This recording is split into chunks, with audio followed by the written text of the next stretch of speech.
간결하게 사는 삶, 가진 것이 적어도 감사하며 사는 삶, 내게 주신 작은 힘 나눠주며 사는 삶, 이것이 나의 삶의 행복이라오. 예수님께서 직접 제자들을 향해서 나를 따라오려거든 자기를 부인하고 자기에게 주어진 십자가를 지고 따라와라 라고 말씀하셨던 이 말씀의 의미를 조금 더 오늘 좀 구체적으로 생각을 해볼까 합니다. 제자의 조건, 나를 따라오려거든 이랬으니까요, 너가 나의 제자가 되려면 컨디션이 있다는 거예요. 조건이 있고 그 제자가 어떤 삶을 살아야 하는지를 지금 예수님이 직접 말씀하고 있다라고 하는 거예요. 자, 이탈리아의 아시스라고 하는 곳에 성 프란치스 혹은 성 프란체스코까지도 이야기를 하는데, 자, 이분이 이런 거를 썼어요. 주여 나를 평화의 도구로 써 주소서. 클래식 하는 분들은 이 노래를 많이 접했을 거예요. 또 성가대 하시는 분들은 이 노래 많이 했을 거예요. 주여 나를 평화의 도구로 써주소서. 이 찬양 굉장히 저도 많이 이렇게 중창단 할 때도 불렀고 했는데, 이 시를 쓰신 분이 바로 성 프란치스코예요. 이분이 하루는 제자를 이제 모집을 하려고 이제 광고를 했어요. 그랬더니 이 제자들이 엄청나게 많이 온 거야. 이 많은 제자들을 키울 수가 없어요. 그래서 이제 걸러내기 위해서 테스트를 이제 실시를 했습니다. 그러면서 이 성 프란치스코가 이렇게 이야기했다 그래요. 내가 지금 밖으로 나갔다가 돌아올 텐데 여기 있는 배추 모종이 있어요. 이 모종을 있는데 이 배추 모종을 심때 하나도 빠짐없이 다 심어라. 그 대신 하나 중요하게 잊지 말아야 할 게 있는데, 뿌리를 어디로 하라고? 하늘로 해서 심어라 그랬어요. 자, 이러고 가셨어요. 자, 이러고 가시고 나니까 사람들이 각각 다른 반응을 하기 시작했어요. 야, 우리가 잘못 들은 거 아니야? 뿌리를 하늘로 해? 야, 그러면 죽잖아. 야, 우리가 잘못 들은 걸 거야. 아이, 무슨 농사를 줘보지도 않은 사람 같은데 막 이러면서 각기 다른 막 이야기를 하면서 어떤 사람이 이렇게 해서, 아니야, 이건 테스트 같아. 이렇게 이야기한 사람도 있었어요. 그래서 어쨌거나 각기 자기가 옳은 해석대로 일을 했어요. 그리고 나서 얼마 후에 프란체스코가 돌아왔어요. 그래서 지원자들이 심어놓은 배추를 쫙 보면서 뿌리를 하늘로 향해 심은 사람만 제자로 다 뽑았어요. 그리고 뿌리를 다 정상적으로 바닥에 심은 사람들은 다 돌려보냈다고 합니다. 그러면서 이렇게 이야기했어요. 순종하지 않으면 제자가 될 수 없습니다. 순종이 없으면 제자가 될 수 없다. 아주 유명한 이야기입니다. 오늘 본문도 예수님이 제자가 되는 비결을 이야기하고 있어요. 이 프란치스코가 나의 제자가 되려면 순종해야 돼라고 그 테스트를 하셨던 것처럼, 예수 그리스도의 제자가 되려면 주님이 오늘 이런 조건을 제시하고 있어요. 나는 꼭 예수의 제자가 하고 싶지 않아, 이렇게 얘기하는 사람들도 있을 수 있어요. 그런 이야기는 제가 옛날에도 얘기했어요. 무슨 얘기냐면, 저는 안 잘할래요 하는 거랑 똑같은 거예요. 저는 예수님의 그냥 자녀로, 하나님의 자녀 된 것만 해도 땡큐, 저는 이대로 좋아요 라고 하는 사람은 아이가 응애 하고 태어나서 그 태어난 그대로 있기를 원하는 사람이에요. 그런 사람은 없죠. 다 잘하기 원하죠. 우리 애들도 빨리 자라고 싶대. 그래서 돈 벌고 싶대. 이 세상이 이렇게 됐어. 자, 어쨌거나 빨리 자라고 싶은 거예요. 영적으로도 똑같아요. 우리가 잘하지 않으면 그냥 어린아이 번어게인 된 그 상태 그대로 있는 거예요. 그걸 원하는 사람은 사실 없을 거예요. 근데 많은 사람들의 신앙생활 하는 모습을 보면 그렇게 하고 있어요. 안 잘하고 있다라고 하는 거예요. 24절, 이에 예수께서 제자들에게 이르시되 그랬어요. 누구든지 나를 따라오려거든 자기를 부인하고 자기 십자가를 지고 나를 따를 것이니라, 이 말씀하셨는데, 이게 딱 들어보면 뭐 어렵지 않은 말씀이에요. 근데 깊이 묵상해 보면 자기를 부인하는 것, 자기 십자가를 지고 예수님 따라가는 거, 그거 어떡하지? 예수님을 따라간다는 게 예수님 안 보이는데 어떻게 따라가지? 이게 말씀을 묵상하면 묵상할수록 조금 더 어려워지기 시작해요. 그 앞에 이해라고 하는 단어가 있어요. 자, 그 말은 그 앞에 내용의 이야기의 결론으로 이해 예수님이 이제 커멘트 하셨다라는 거예요. 그러면 그 앞에 이야기를 모르고서는 이 24절을 해석할 수가 없다라고 하는 거예요. 자, 이해라고 되어 있는 그 앞에 내용은 어떤 내용이냐면 우리가 잘 아는 대로 오병이어의 사건이 있어요. 또 다른 복음서에는 칠병이어 사건도 또 나와 있어요. 기사와 기적을 행하셨어요. 원더스 앤 미라클을 행하셨어요. 장님을 눈뜨게 하시고 많은 병자들을 고쳐주셨어요. 무리들이 예수님을 막 따라다니면서 이 예수가 구약에서부터 우리 조상 때로부터 기다렸던 그 메시아가 아니냐라고 할 정도로 사람들이 예수님을 막 구름대같이 쫓아다녔어요. 그래서 막 사람들이요, 주님이 가시는 곳이라면 어디든지 가는 거야. 어디든지 가는 거야. 자, 오늘 본문 이 읽은 말씀 바로 13절에 가보니까 예수님이 어디에 있었냐면 빌립보 가이사라 지방에 있었다라고 했어요. 이 빌립보는 헬몬산 바로 밑에 있는, 헬몬산에서 물이 쫙 내려와서 갈릴리로 오고 갈릴리에서 요단강을 따라서 사해로 가거든요. 그러니까 헬몬산의 바로 밑에가 있는 것이 가이사라 빌립보예요. 그 빌립보에서 있었던 일을 지금 기록하고 있어요. 자, 사람들이 예수님을 막 쫓아와. 예수님이 혹시 메시아가 아니야? 예수님이 진짜 우리가 기다리던 그 메시아 아니야? 막 그러고 있는 찰나에 예수님이 제자들에게 이런 얘기를 해요. 얘들아, 사람들이 나를 누구로 하느냐? 이렇게 물어봐요. 그랬더니 제자들이 예수님에게 세례 요한이라고 합니다. 엘리야라고 합니다. 어떤 성경에는 예레미야라는 표현도 있어요. 또 선지자라고 합니다. 라고 이야기한 거예요. 자, 예수님이 이 사람들이 나를 세례 요한, 엘리야, 선지자라고 합니다. 라고 들었을 때 만족한 대답이었을까요? 예수님이 왜 그 원더스 앤 미라클을 보여주셨어요? 어떤 사인을 보여주려고? 내가 누구라고? 메시아라고. 주님이 그걸 가르쳐 주려고 내가 그렇게 했는데 사람들이 고작 생각하는 게, 야, 예수님이 세례요한 아니야? 예수님이 엘리야 아니야? 예수님이 선지자의 한 사람 아닐까? 라고 생각을 했다는 거예요. 그러니까 예수님이 이 답을 듣고 별로 만족할 수 없었어요. 그때 예수님이 뭐라 했냐면, What about you? 너는 나를 누구라 하느냐? 라고 예수님이 질문을 하셨어요. 그때 베드로가 쫙 나서서 하는 말이, 주는 그리스도시요 살아계신 하나님의 아들입니다 라고 대답을 했어요. 예수님이 깜짝 놀랐죠. 깜짝 놀랐죠. 그러면서 바요나 시몬아 네가 복되도다. 복되다 그랬어요.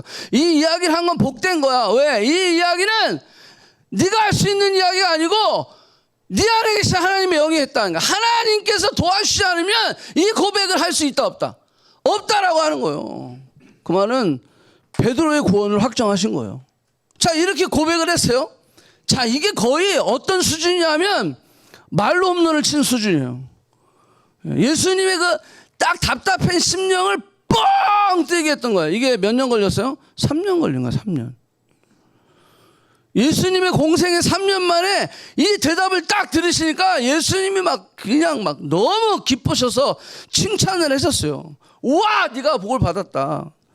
네가 정말로 아무나 할 수 없는 고백을 하였구나. 아무나 깨달을 수 없는 그 깨달음을 네가 했구나 라고 이야기하는 거예요. 엄청나게 칭찬하셨어요. 근데 사실은 내용을 잘 보면 이거는 하나님께서 너에게 역사하셔서 한 거다. 그 말은 뭐냐면 너의 지혜와 능력이 아니라 누가 하셨다라는 거예요? 하나님이 하셨다라는 거예요. 사실 칭찬보다는 하나님을 찬양하는 거야, 솔직히. 여러분 여기서 잘 기억해야 돼요. 우리가 하나님을 놀라게 할 때는 언제인지 아세요? 우리가 하나님을 놀라게 할 때, 그때는요 내 생각과 내 계획과 내 뜻을 내려놓을 때예요. 아마 베드로가 자기 생각으로 얘기했으면 무리들이 얘기한 거나 거반 뭐 다르지 않았을 거예요. 근데 하나님의 그 뜻, 하나님을 의지해서 그가 그냥 내뱉은 말이야. 그 예수님이 깜짝 놀라신 거지. 그러면서 칭찬을 했는데 사실 이렇게 주님을 기쁘시게 한 베드로의 고백은 바로 내 생각을 떠나야 되는 가능하다라는 거죠. 그래서 내 머리, 내 생각, 내 경험, 내 지혜로 말하고 행동할 때가 아니라 전적으로 하나님께서 나를 통해 일하실 때 바로 우리는 하나님을 기쁘시게 해드릴 수 있다라는 거예요. 자, 그리고 21절을 말씀하십니다. 자, 21절 얘기하는 거야. 이때로부터 예수님께서 이제는 내가 누군지 확실히 얘들이 알았어. 제자들이 알았어. 그러니까 이제 예수님은 드디어 그때부터 내가 고난을 받고 죽고 부활할 것을 말씀하셨다라고 하는 거예요. 그랬더니 칭찬을 받았던 베드로가 이렇게 얘기했어요. 22절에 보니까 베드로가 예수를 붙들어 항변하여 이르되 주여 그리하지 마옵소서. 이 일이 결코 주께 미치지 아니하리이다. 여기서 예수를 붙들고 라고 되어 있어요. 이 붙들고라는 것은 세게 잡았다라는 뜻이에요. 거의 성경은 표현이 안 돼 있지만 멱살 잡은 거예요. 예수님의 멱살을 잡아버린 거예요. 여기 이 붙들고라고 하는 헬라어 뜻은 뭐냐면 못 가게 막아서다, 도망가는 것을 잡다, seize 이런 뜻이에요. 그러면 예수님을 잡아버린 거야. 예수님을 너 안 돼! 이렇게 얘기한 거야. 그러니까 이 정도로. 그리고 항변했다라고 하는 뜻이 뭐예요? 야단을 쳤다는, 리뷰큐 했다라는 거예요. 책망하다, 훈계하다, 비난하다. 누가? 베드로가. 미친 거 아니에요? 곤방 지금 주는 그리스도시여 살아계신 하나님의 아들입니다. 이게 구라가 아니지. 확실하게 베드로가 고백한 거예요. 칭찬을 받았어요. 그래서 이에 예수님께서 내가 이제는 얘들이 다 알았구나. 그러면서 나는 이제 고난을 받고 죽고 부활할 거야. 3일 만에 부활할 거야. 그 얘기를 했더니 예수님을 멱살을 잡고 야단을 치고 비난을 하듯이 너 이 새끼야 그러면 안 돼! 막 이렇게 얘기한 거야. 응? 하늘나라 가서 한번 확인해 보세요. 자, 이렇게 얘기한 거야. 아주 여기 보면 굉장히 거칠고 격한 행동을 표현할 거야. 와우, 그렇게 했다는 거예요. 자, 아주 몹쓸 놈이죠. 근데 제가 이걸 또 말씀을 준비하면서 이런 생각을 해봤어요. 여러분들이 예수님을 3년을 따라다녔어. 3년을 따라다녔어. 근데 뭘 포기했죠? 거기 보면 베드로가 그물을 버렸다라고 그랬어요. 그죠? 주님을 따라갈 때 그물을 버렸어요. 그 말은 뭐예요? 내 생업을 포기한 거예요. 누구 때문에? 주님 따라가려고. 그물을 버려두고 주님을 따라갔다. 심지어는 가족도 버렸다고 그랬어요. 가족을 다 떠나고 그리고 예수님을 3년을 따라다녀서 내 직업, 내 생업, 내 꿈, 내 비전, 내 가족 다 버리고 주님을 따랐어. 그런데 따라다니다 보니까 뭘 느꼈어? 야, 대박인데? 야, 진짜 메시아인가 봐. 뭐 이런 느낌이 왔는데 이제 3년이 돼서 지금 오늘 이 본문에서 드디어 깨달은 거야. 주는 그리스도시요 살아계신 하나님의 아들입니다. 홈런 빵 쳤어. 그 예수님이 막 이야 너 대박 우와 그러면서 칭찬을 해주셨어. 근데 예수님이 갑자기 내가 죽을 건데 내가 고난을 받을 거야. 예루살렘에 가서 내가 고난을 받고 죽을 거야. 그리고 3일 만에 부활할 거야. No way! 이렇게 된 거야. 아니지. 주님이 죽으면 안 되지. 부활하고 뭐 3일 만에 부활 그건 들리지도 않아. 내가 듣고 싶은 건 뭐였어? 죽으면 안 되지. 고난을 받아 죽어. 아니지. 예수님이 어떤 메시아로 이들은 원했어요? 예, 로마의 정권 안에서 우리 식민지 안에 콜로나이즈에 있으니까 이거를 해방시키고 예, 민족의 해방, 내 개인의 자유, 그 다음에 그 가난의 속박에서부터 벗어나는 그런 경제적인 어떤 독립 이런 거를 원했고 심지어는 제자들이 서로 싸웠다 그랬어요. 누가 예수님의 나라가 임할 때 누가 지금 오른팔이냐 왼팔이냐 막 이러고 싸웠다라는 거예요. 심지어는 예수님이 제자들의 부모가 그 예수님에게 청탁까지 했어. 주님의 그 킹덤에 이르실 때 우리 애를 좀 영의정 좌의정 좀 시켜주세요. 자, 이들이 무슨 생각을 하고 있어요? 이들이 생각했던 그 메사야라고 하는 것은 고난받고 죽으면 안 되는 거예요. 다 버리고 따라다녔는데 뭐를 못 버렸어요? 생각을 못 버렸다라는 거예요. 그래서 예수님이 뭐라 하냐면 너는 너는 하나님의 일을 생각하지 아니하고 누구를 생각한다? 사람의 일, 그거는 사단의 일이에요. 사단의 일을 생각한다라는 거예요. 우리가 신앙생활할 때 주님 내가 다 버렸어요. 내가 이것도 버리고 저것도 버리고 내가 이렇게 주님을 섬겼어요. 내가 그래서 목사가 됐어요. 그런데 여전히 네가 버리지 못하는 네 생각이 있다는 거예요. 내가 다 버리고 목사가 됐는데 그러면 내가 이 목사로서 성공을 해야 될 거 아니에요. 하나님 그러는 거예요. 지연아, 너는 아직도 안 버리고 있네. 여러분, 우리가요 주님을 따라간다 하면서 내가 시간도 드렸어요. 내가 물질도 드렸어요. 내가 달란트로 드렸어요. 근데 뭘 못 버렸어요? 내 생각을 못 버리는 거예요. 이 생각은요 내가 잘 돼야 되는 거야. 이 생각은요 내가 뭔가 빵빵 다 해결돼야 되는 거야. 뭐가 착착착착 해결되고 뭐가 좀 어려움이 없어야 되고 고난이 없어야 되고 아픔도 없어야 되고 두려움도 없어야 되고 다 해결돼야 되는 거야. 이 생각은 아직 못 버리고 있는 거야. 자기를 부인한다는 게 어떤 뜻인가를 우리가 생각을 해봐야 돼요. 전 다 버렸는데요. 여러분, 베드로 하면 진짜 다 버렸잖아요. 근데 여기 예수님 뭐라고 말씀하시냐면 하나님의 일을 생각하지 아니하고 오히려 사람의 일을 생각한다라는 거예요. 그러니까 네가 큰 그림을 못 보는 거야 이놈아, 그런 거예요. 사람의 일을 생각하니까 늘 작은 그림만 그리고 있어. 이렇게 그냥 내가 요거 하면 요거 되겠지, 요거 하면 요거 되겠지, 요거 되겠지. 그래서 내가 요번에 선교를 못 갈 것 같아. 다 그 자기 그러니까 큰 그림을 못 보는 거예요. 오늘 이 이야기를 오늘 주님께서 하시는 거예요. 나는 정말 예수 그리스도의 제자인가? 내가 제자가 아닌 걸 아니다라는 것은 그 어린아이 상태 그대로 있다라는 거예요. 그러니까 우리는 누구든지 예수 그리스도를 주라 시인하는 자, 내가 하나님의 자녀가 된 사람은요 100% 당연히 예수님의 제자가 돼야 되는 거야. 아멘? 나는 안 할래요. 아니야. 그거는 선택이 아니야. 왜냐하면 그렇게 선택하면 나는 그냥 깐나라이로 그대로 머물러 있는 거예요. 그렇게 머물러서 10년, 20년, 평생을 신앙생활하고 주님 앞에 설 거예요? 그럼 너 뭐 하다 왔냐? 젖발다 왔는데요. 자라야 되는 거예요. 우리가 예수 그리스도의 제자로서 그리스도를 닮아가는 그런 삶을 살아야 된다라고 하는 거예요. 제자들에게 이런 예수님이 고난과 죽으심, 그거는 청천벽력과 같았어요. 안 됩니다. 그러니까 막 예수님을 그냥 잡고 그냥 아주 굉장히 강하게 어필을 하는 것을 볼 수가 있어요. 여러분 같으면 어떡했을까? 내가 3년을 다 포기하고 주님을 따라다녔어. 내 평생을 주님을 포기하고 다 따라다녔는데 주님이 죽는데 뭐야?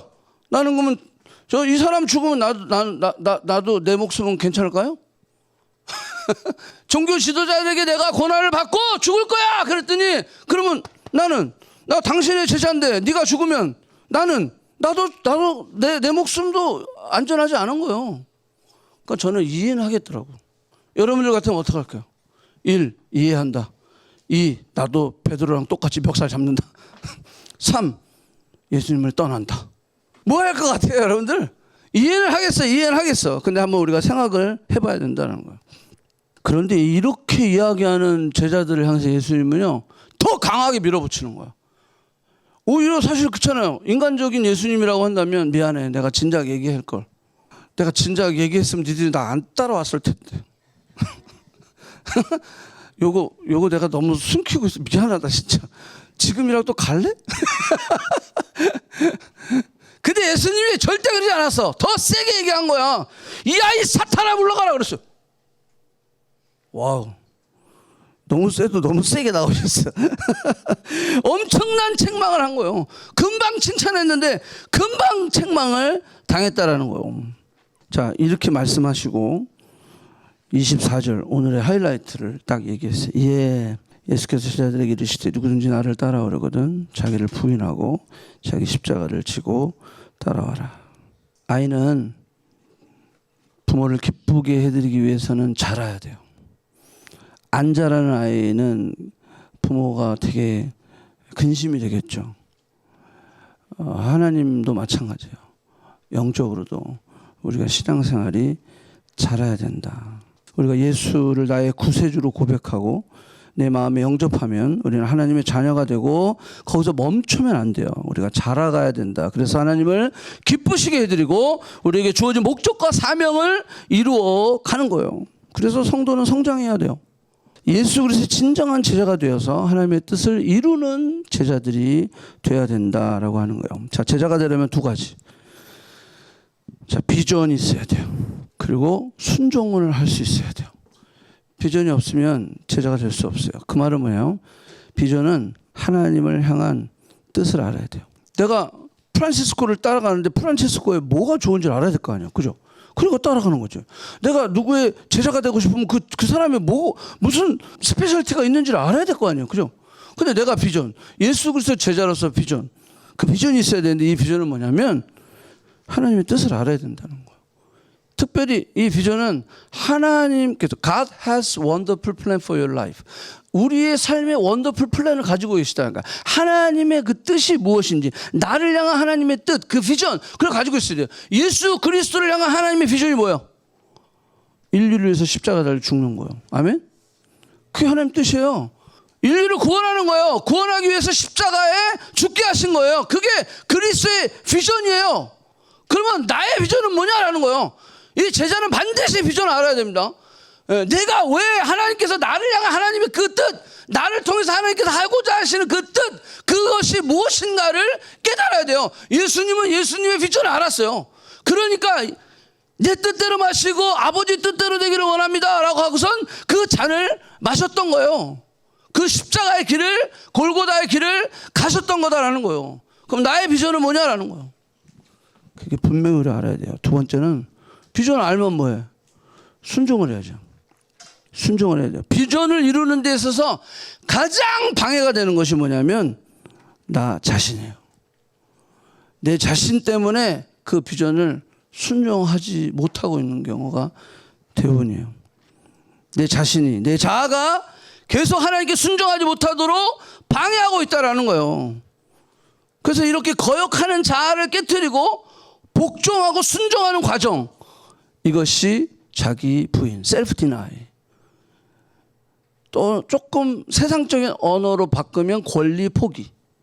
그 권리를 포기하는 거예요. 요즘 시대는 과거 어느 때보다 권리를 주장하는 시대예요. 그죠? 그 시대에 우리가 살고 있어요.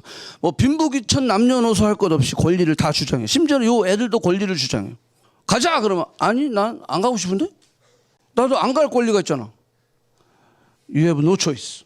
그러면 아빠 나 지금 그레이드 5, 6 나도 안 가고 싶어 막 이렇게 해요. 이번에도 우리 캠핑 가자 그러면 하랑이가 나 안 가고 싶어. 컸다 이거지. 권리를 옛날에는 그게 어딨어요? 가자 그러면 돼. 이래. 근데 요즘은 다 그래. 점점 그 권리를 줘. 친구가 친구에게, 국민이 국가에게, 심지어는 부모가 자녀에게, 자녀가 부모에게 권리를 주장하고 있어요. 직원은 상사에게, 회사에게 권리를 주장하고 있어요. 심지어는 죄를 지어서 감옥에 들어간 사람도 뭐가 있어요? 권리가 있어요. 이거 강압 수사합니다 이러면 그냥 끝나는 거야. 다 권리가 있어. 진짜 사회에 악을 행했는데도 불구하고 그 사람에게 뭐가 있어?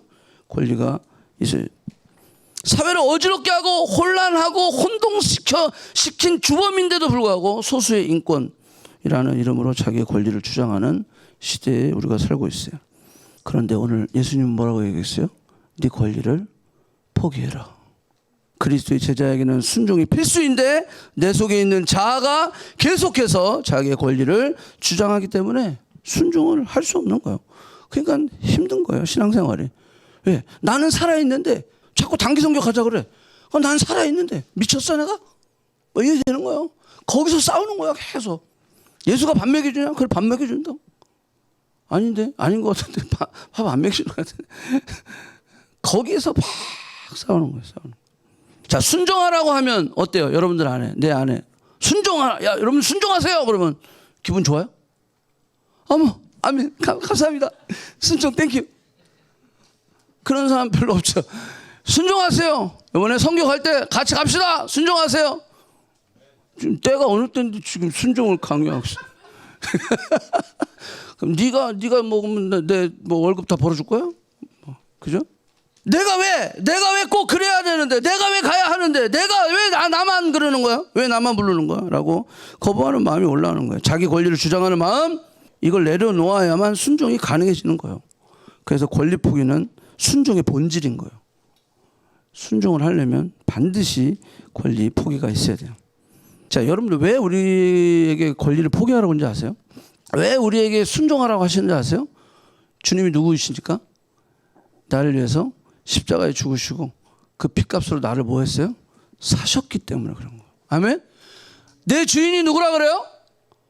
예수 그리스도라 그런 거예요. 여러분들 확실하게 하셔야 돼요. 내 주인이 납니까? 내 주인이 예수 그리스도십니까? 그거 확실해야 돼. 내 인생이 나면 네가 알아서 해. 그러면 돼. 근데 내가 알아서 할 수 있어요? 내가 내 인생 내가 알아서 할 수 있냐고? 없잖아요. 근데 여전히 내 권리를 주장하는 거지. 내 삶에 나의 주인이 예수님이라니까. 예수님이 나를 십자가에서 피로 사셨단 말이에요. You belong to me라고 되는 거예요. You are mine이라고 얘기하는 거예요. 그게 왜 행복한지 아세요? 주님이 너는 내 거야 라고 이야기하니까. 옛날에는 도둑놈들이 들어와가지고 똑똑똑 들겨서 누구세요? 그러면 이거 쳐들어오는 거예요. 내 감정적으로 내 어떤 정신적으로 막 치고 들어온단 말이에요. 문을 두들겨서 문을 열면 막 들어온단 말이에요. 다 무방비 상태야. 그냥 쳐들어오는 거야. 도둑이 온 것은 너를 죽이고 빼앗고 상하게 하기 위함이다. 요한복음 10장 10절. 그게 도둑의 목적이에요. 근데 예수님이 주인이 됐어. 다음에 누가 내 문을 또 두들겨. 그럼 누가 나가겠어? 예수님이 나가지. Who are you? 그럼 다 도망가는 거야. 왜? 누가 주인이니까? 예수님이 주인이니까. 아멘? 권리 포기가 돼야 주님이 나의 진정한 주인이 되시는 거예요. 근데 그 포기가 안 되니까 됐다 안 됐다 됐다 안 됐다 이러고 있는 거예요. 평생을 그러다 죽는 거야. 평생을. 우리가 결단해야 돼요. 나의 주인은 나냐? 나의 주인은 예수 그리스도냐? 그 결단이 이루어져야 된다는 거예요. 그래야 순종이 되는 거예요. 그래야 신앙이 성장하고 하나님의 뜻이 이루어질 수 있게 된다라고 하는 거예요. 자, 자기를 부인한다는 말은 뭐냐면 첫 번째, 내 생각을 버리는 거예요. 내 생각, 내 뜻, 내 중심적인 태도를 버려버리는 거야. 아, 이게 자기 포기야. 내 생각. 베드로의 생각이 뭐였어요? 절대 안 됩니다. 그죠? 네 생각을 갖고 있으니까 하나님의 그림을 보지 못하는 거죠. 사탄아 물러가라. 내 생각을 내려놔야 돼요. 자, 예수님께서도 마찬가지예요. 십자가를 앞두고 겟세마네 동산에서 막 땀방울이 핏방울이 되도록 막 떨어지면서 기도하며 주여 하나님 이 잔을 내게서 피하여 주시옵소서. 이게 누구 뜻이요? 예수님 뜻이요. 근데 내 뜻대로 마시고 하나님 뜻대로 되기를 원하는 이거 누구 뜻이요? 하나님 뜻이요. 예수님도 자기 뜻을 버렸어. 아멘? 그래서 하나님의 뜻대로 순종했다라고 하는 거예요. 그래야 하나님의 뜻을 이룰 수 있다라고 하는 거예요. 내 생각과 내 뜻을 내려놓을 때 이게 바로 자기 부인이다라고 하는 거예요. 베드로가 밤새도록 그물을 내렸는데 한 마리도 못 잡았어. 한 마리도 못 잡고 아유 야 이제 안 되겠다. 밤새도록 이거 너무 피곤해. 이제 그물 싣고 집에 가려고 그랬는데 예수님이 베드로를 탁 멈추게 하신 다음에 예수님이 내가 너의 배에 올라가도 되겠니? 막 짜증나고 막 쉬고 싶은데 그래서 배에 태웠단 말이야. 그래서 배를 이렇게 무트로 떴어. 그 다음에 예수님 말씀을 하셨어. 말씀하실 때 베드로 뭐 했겠어요? 들었겠죠. 너가 잡은 것이 있느냐? 밤새도록 했는데 한 마리도 못 잡았습니다. 깊은 곳에 그물을 내려라. 자, 내 생각은 뭐죠? 여기 베드로가 뭐라고 얘기했는지 아세요? 선생님, 우리가 밤이 맞도록 수고하였을 때 얻은 것이 없지만은 말씀을 의지하여 그물을 내리리이다. 아멘? 내 생각은 뭐예요? 밤이 맞도록 수고해서 하나도 얻은 것이 없어. 내려봤자 소용없어. 그런데 내가 말씀을 의지하여 깊은 곳에 그물을 내리리다. 그게 뭐예요? 자기 부인을 한 거예요. 아멘? 내 생각을 내려놓은 것이다 라고 하는 거예요. 그래서 그걸 순종했을 때 그물이 찢어질 정도로 고기를 많이 잡았다 그랬어요. 자, 이사야 55장 보면 뭐라 그랬어요? 내 생각이 너의 생각과 다르며 내 길이 너의 길과 다르다. 여러분 우리가 그 하나님의 생각을 우리가 그 큰 그림을요 다 이해할 수 없어요. 그 이해할 수 없는 부분은 믿음으로 가는 거야. 그죠? 아멘? 예, 믿음으로 가는 거야. 다운타운에 교회 개척할 때 다 말렸다고 그랬잖아요. 제 친구들이 다 말렸어요. 다운타운에 교회 안 된다. 그거는 무덤이다, 무덤. 근데 저는 이 말씀이요 깊은 곳에 그물을 내리라. 그 깊은 곳이 저는 다운타운이라고 생각을 했어요. 내 상식적으로는 그동안에 내가 놀수역이 15년 살았어. 15년이 내 나와바리야. 내 나와바리에다가 개척을 해야 되는 거 아니야? 그지? 왜 생뚱맞게 여기 제가 다운타운은요 지저스 인더 시리 할 때 1년에 한 번 왔어요. 한 몇 년 전에는요 여기서 빗신을 여기서 다 했어요. 여기 메트로폴리탄 라이브러리에서. 그러니까 일주일에 3번씩 내려오는 거야. 난 1년에 한 번 내려왔는데 다운타운에. 내 생각을 내려놓고 하나님의 생각을 취했을 때 나를 부인하는 거예요. 그게. 그랬을 때 놀라운 역사가 일어난다라고 하는 거예요. 베드로가 버리지 못한 게 뭐죠? 그 생각이에요. 그 생각. 우리가 버리지 못한 게 뭐죠? 내가 신앙생활하면서 버리지 못한 게 뭐죠? 저는요 주님을 위해서 다 버렸어요. 김지현이도 늘 하나님 내가 진짜 나는 유학생 선교하고 싶은 마음도 없었어요. 나는 청년사역 꿈도 안 꿨어 사실. 뭐 이러면서 막 그러는 거야. 나 여기서 유학할 생각도 없어. 아니 6개월 어학연수 왔는데 나를 28년 동안 여기 잡아놓으시면 어떡하자는 거야. 하나님 내가 음악을 전공을 해서 음악에서 보스턴에서 박사학위 하고 웨스트민스터에서 막 공부하고 그래서 한국의 교회 음악을 책임지고 내가 엄청난 내 플랜이 있었거든. 다 버리고 내가 여기 남아가지고 진짜 이 청년들은요 럭비공 같아서 어디로 튈지 몰라. 와. 뭐 그렇게 청년들이랑 관계하고 막 튀는 것도 튀는 거지만 여러 가지 막 많은 그런 어떤 사건들이 많아요 사실. 근데 하나님 그렇게 해서 내가 이렇게 인내하고 여기까지 왔는데 그러면서 제 안에 무슨 생각? 내 생각. 이 정도 해주셔야 되는 거 아니에요? 이 정도는 어떻게 우리 여기 커넥트 교회를 좀 이렇게 해줘야 되는 거 아니에요? 하나님 말씀을 준비하면서 그 얘기하는 거예요. 넌 그것도 버려야 돼. 그것도 네 생각이지. 아멘? 네 생각이요. 그거 버려야 돼. 여러분들이 뭔가 교회 일을 하고 봉사를 하고 뭔가 희생을 한다고 하고 막 그러면서 여러분들한테 뭔 생각이 딱 드느냐? 내가 이걸 하면 이 정도 해주시겠지? 내가 이걸 하면 이렇게 열매가 돌아오겠지? 그거 안 한다면 그거 안 되면 멱살 잡아? 이런 예수 야 지리 봐서 막 그러지 않을 거 아니야. 자 그러려면 우리가 내 생각을 뭐 해야 된다? 버려야 되는 거야. 아멘. 내 생각과 내 계획과 내 뜻을 버려야 된다라고 하는 거예요. 베드로도 섭섭했을 거예요 사실. 사탄아 물러가라 그랬을 때 얼마나 섭섭했겠어. 내가 3년 동안 당신을 어떻게 따라다녔는데 나를 사탄이라고 그래. 여러분 만약에 김지원 목사가 최호연한테 이 사탄아 물러가라 그러면 저기 드디어 미쳤구나. 내가 드디어 이 교회를 뜰 때가 됐다. 그러지 않겠어요? 근데 제자들이 예수님 떠났어요? 떠났어요? 안 떠났어요. 한 명도 안 떠났다는 거예요. 거기에 물론 가룟 유다는 하나 껴 있었지만 우리가 신앙생활 하다 보면 이럴 수 있어요. 겉으로는 다 버렸지만 시간과 달란트와 물질과 마음도 다 쏟아부었는데 내게 돌아오는 건 주님의 침묵이야. 아니 왜 말씀을 안 하시는 거야? 주님 왜 말씀 안 하시는 거야? 어? 답답하죠. 그리고 오히려 책망을 하셔. 난 잘못한 게 없는데 자꾸 나보고 잘못했다고 그러래. 네가 용서해 주라고 그러래. 난 열받아 죽겠어. 나는 피해자인데 왜 내가 용서를 내가 남을 내가 왜 용서해 줘야 돼? 나는 내가 용서를 받아야 돼. 주님 자꾸 그러신다는 거예요. 그래서요 일부러 막 기도도 안 하고 예배도 안 드리는 사람들이 있어요. 왜? 기도하고 예배 드리면 자꾸 막 성령이 나를 이끌어 가시거든. 그래가지고 막 내가 미워하는 사람 막 용서하라고 그러고 나 하기 싫은데 막 하라고 막 해야 될 것 같은 막 불길한 얘기를 막 들고 막 이런단 말이야. 그러니까 에이 몰라 예배도 안 드려 나 말씀도 안 읽어 막 기도도 안 해 막 이런단 말이야. 우리가 그럴 때가 있어요. 근데 우리가 버려야 돼. 진정으로 버려. 왜? 여러분들 저는요. I don't know. 어떻게 될지 I don't know. 여러분들이 순종하고 나갈 때 여러분들이 뭐 직장이 잘 됐든 뭐 이거 I don't know. 근데 분명히 한 가지 확실한 건 있는데 뭐냐면 하나님은 절대 여러분들을 망하게 하지 않는다는 거. 아멘? 아멘! 하나님은 절대 나를 망하게 하지 않는다라는 거예요. 내가 이 순종하는 과정 속에서 어려움이 있을 수 있어. 고난이 있을 수 있어. 아픔이 있을 수 있어. 내 외로움의 시간들이 더 길어질 수도 있어. 그럼에도 불구하고 하나님은 나를 망하게 하신다, 안 망하게 하신다?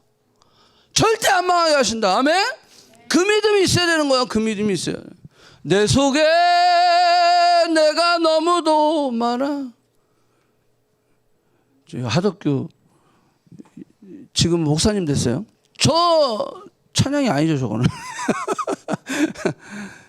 내 속에 내가 너무 많은 거야. 내 속에 헛된 바람들, 헛된 생각들이 계속 많은 거야. 그러니까 당신이 쉴 곳이 없고 당신이 내 안에 들어올 틈이 없다라는 거야. 여기서 당신이 누구야? 예수 그리스도. 주님이 내 안에 둘 자리가 없는 거야. 내가 너무 내 생각이 많은 거야. 내가 너무 나로 충만한 거야. 내가 너무 내 안에 충만해. 그러니까 안 된다라고 하는 거야. 안 된다라는 거야. 자, 두 번째. 나를 부인한다는 것은요, 전적으로 하나님을 의지하는 거예요. 전적으로. 아까도 얘기했지만 베드로의 고백이 철저히 누구를 의지했어요? 하나님을 의지한 고백이었어요. 내 생각을 내려놓고 하나님의 생각으로 하나님의 뜻으로 한 고백이 바로 그런 고백이었다라고 하는 거예요.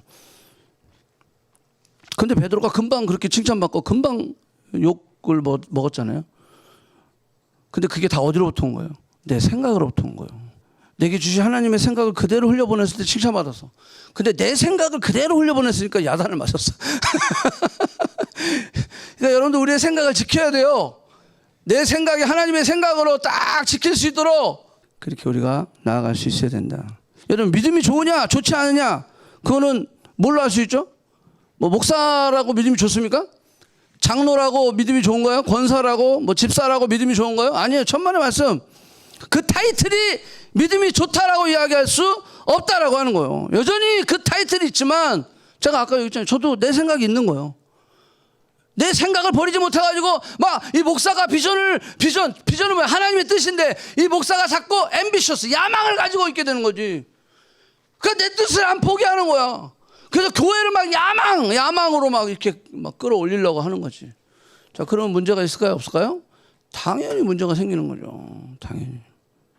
그래서 자기를 부인하고 권리를 포기하고 자기 중심적인 생각을 내려놓고 광대하시고 전능하신 하나님의 생각을 전적으로 의지하고 나아가는 태도. 그게 하나님을 의지하는 거예요. 그러니까 나를 부인한다라는 것은 하나님을 전적으로 의지하는 거다라는 거죠. 베드로가 언제 자신을 완전히 내려놓게 됐냐면 예수님의 십자가를 경험하고요. 여러분들 나를 100% 부인할 수 있는 거는요 그냥 이론으로 안 돼요. 뭘 경험해야 되냐면 십자가를 경험해야 되는 거예요. 그러니까 베드로가 예수님의 제자들이 예수 그리스도의 죽으심과 부활하심을 경험하고 나니까 그때는 완전히 내 생각과 내 뜻을 다 내려놓고 전적으로 하나님만 의지하게 되는 거야. 그죠? 그런 역사가 일어나는 거야. 그게 우리도 마찬가지요. 내가 진정으로 그리스도의 제자가 되고 나를 부인하고 십자가를 지기 위해서는 뭘 경험해야 되냐면 십자가를 경험해야 돼. 그리고 십자가의 죽으심과 부활하심을 경험했을 때 그것을 내가 믿었을 때 우리는 진정한 내려놓음과 내게 주어진 십자가를 칠 수 있는 그런 준비가 된다라고 하는 거예요. 자, 그러면 언제 예수님을 따라갔을까요? 본격적으로? 그거는 오순절의 역사 이후예요. 그러니까 십자가를 경험했을 때 내 부인이 가능해져요. 그리고 십자가를 경험했을 때 십자가를 진다라고 하는 의미가 뭔지를 알게 돼요. 내게 주어진 그 십자가는 예수 그리스도에게는 뭐였어요? 구원하는 거예요. 인류를 구원하는 거. 그게 예수님의 비전이었어요. 그러면 예수님의 제자인 나에게 주신 그 십자가는 뭔가라는 거죠. 여러분 각자에게 주어진 십자가가 있어요.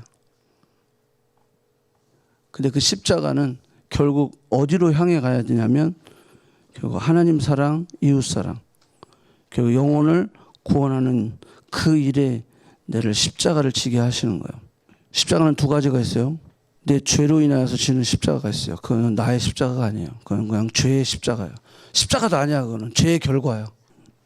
다른 십자가는 뭐냐면 진짜 나의 십자가인데 그거는 뭐냐면 믿음을 지키기 위해서 져야 되는 십자가가 있어요. 내가 복음의 통로가 되기 위해서 져야 되는 그 십자가들이 있어요. 그게 무슨 십자가냐면 내게 주어진 십자가인 거예요. 내가 죄 짓고 짓는 거는 그건 십자가 아니야. 아유 이게 내 십자가지. 아니요, 그거는 네가 잘못해서 진 거야. 근데 진정으로 예수님이 여기에서 이야기하신 그 십자가는 바로 그런 십자가다라는 거예요. 자, no cross, no crown. 그리스도 영광을 이야기해요. 근데 그 영광은 반드시 그 고난 뒤에 오는 영광. 여러분, 부활이라는 게 뭐예요?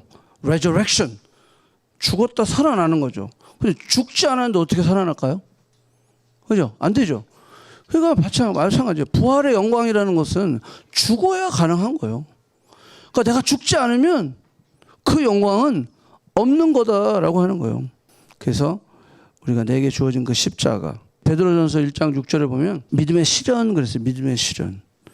믿음의 시련은 불로 연단하여도 없어질 금보다 더 귀하다. 그래 십자가요.